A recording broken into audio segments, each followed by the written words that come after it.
아주 많이 연모한다. 박다리를. 지도요.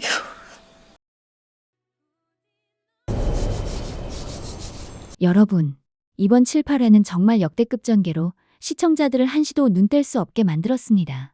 모두가 가장 바라던 영혼 체인지가 피해 희생 속에서 극적으로 이루어졌죠. 만신창이가 된 다리를 안고 모두 죽여주겠다고 일갈하던 강태토, 아니 우리 이강의 남자다운 모습, 그리고 복수를 접고 연어를 떠나보낸 뒤 세상 달달한 표정으로 진심 어린 사랑을 고백하는 장면은 그야말로 심장 폭격이었습니다. 두 사람의 쌍방 고백 뒤 이루어진 키스는 정말 아름다웠죠. 밤새 쫑알 부려도 안 놔줄 거니까 너도 나 꼭 안아줘.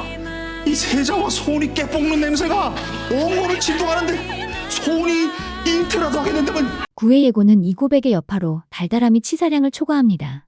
궁궐 전체에 소문이 퍼질 정도로 이강과 다리에 깨볶는 신혼과 꿈에 그리던 합궁 장면까지 예고되었는데요. 하지만 행복도 잠시. 좌상 김한철이 이강의 약점을 이용해 다리에게 패비 연월의 재림이라는 치명적인 누명을 씌우며 두 사람을 벼랑 끝으로 몰아넣습니다.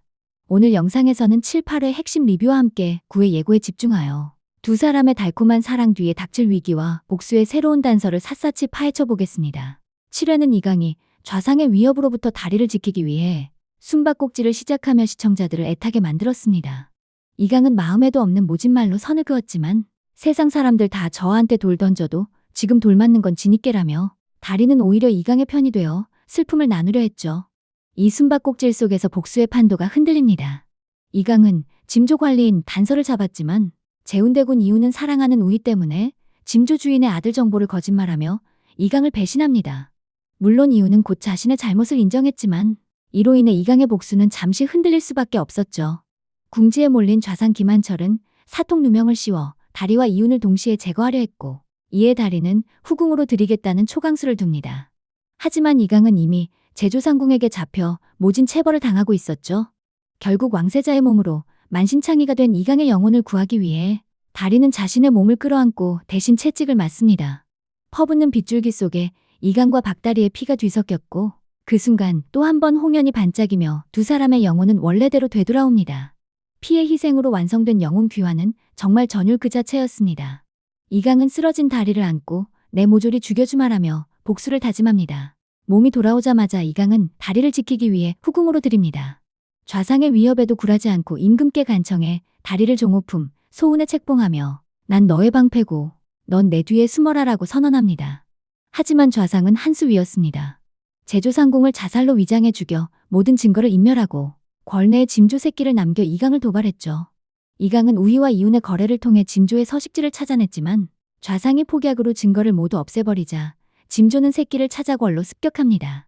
이때 다리는 복수를 위해 짐조를 생포해야 한다는 이강의 염원을 알기에 스스로 미끼가 되어 짐조를 유인하는 위험을 감수합니다.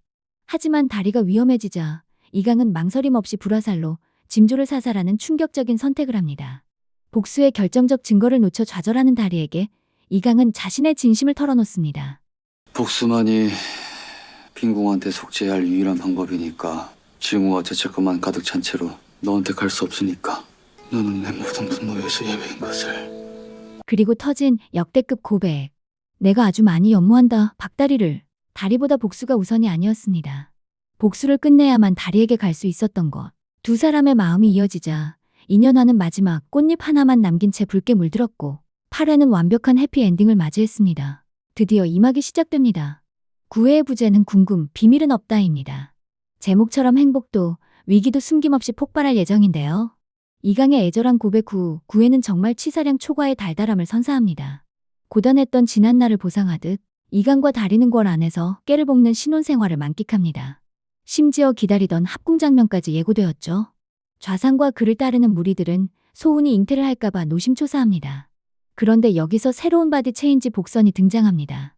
손가락을 다친 다리의 상처에서 핏물이 대야에 떨어지자 이강과 다리가 뛸 듯이 기뻐합니다. 아마도 두 사람은 물속에서 피가 섞이는 순간이 영혼이 바뀌는 결정적인 패턴임을 깨달은 듯합니다. 지가 지금 누구로 보여요? 나는 지금 누구로 보이느냐? 하지만 기쁨도 잠시. 또다시 바디 체인지가 벌어지며 비명을 지르는 장면이 나옵니다. 비명 소리에 놀라 뛰어들어온 새돌이와 신원에게 누구로 보이냐며 이강과 다리의 당황한 모습이 등장합니다. 몸이 다시 바뀐 채 의금부에 끌려가게 될 위기가 예고되는 것입니다.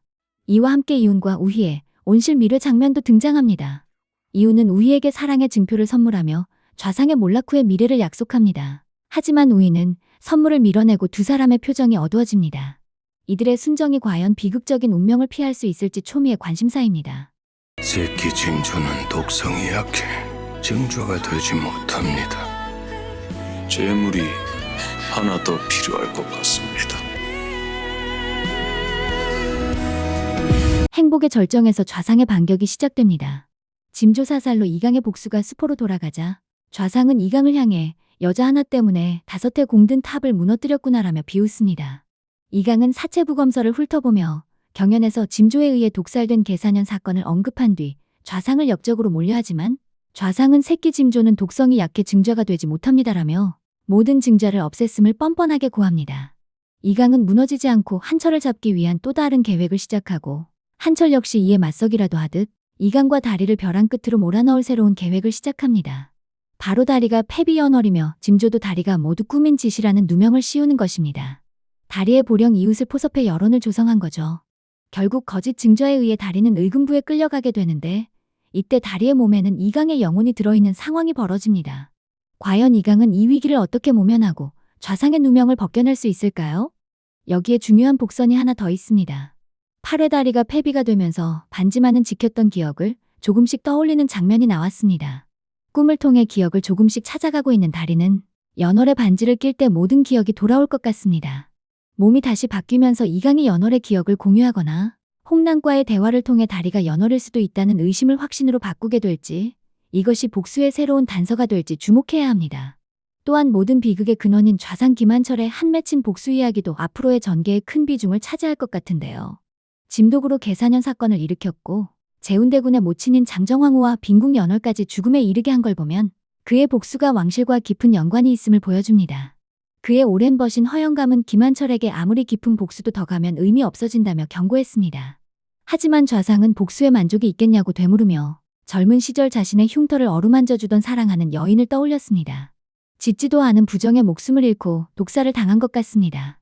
다음 주에는 이 슬프고도 잔혹한 좌상의 과거 서사가 더 자세히 드러날 것으로 보입니다. 여기에 더해 좌상의 하수인 초랭이탈에 대해서도 기억하셔야 하는데요. 이 초랭이탈은 짐조의 먹이를 대던 땅꾼 가족들을 짐독으로 모두 독살시켜 입을 막았습니다. 하지만 초랭이탈이 땅꾼 가족 중 말 못하는 늙은 노파를 참아 죽이지 못하고 살려두었었죠. 이는 단순한 실수가 아니었습니다. 좌상이 초랭이탈에게 내 어미도 한 번은 자유로워바지라고 말하는 장면이 나왔었는데요. 이 초랭이탈은 궁녀들만 갖고 있는 향첩을 갖고 있었기에 궁녀인 건 확실하죠. 그리고 노파를 살려준 것은 자신의 어미를 떠올린 연민 때문이었을 겁니다. 이 초랭이탈의 정체가 앞으로 좌상의 몰락에 어떤 결정적인 역할을 할지 주목해야 합니다. 9회는 극강의 달콤함과 숨막히는 음모가 폭발하는 회차가 될 것입니다. 이강과 다리, 두 사람의 사랑이 완성된 지금 이 위기를 어떻게 헤쳐나갈지 너무나 궁금합니다. 재밌게 보셨다면 구독과 좋아요 잊지 마시고 꼭 부탁드립니다. 저는 다음 리뷰와 예고 해설로 다시 찾아오겠습니다. 지금까지 드신이었습니다. 감사합니다.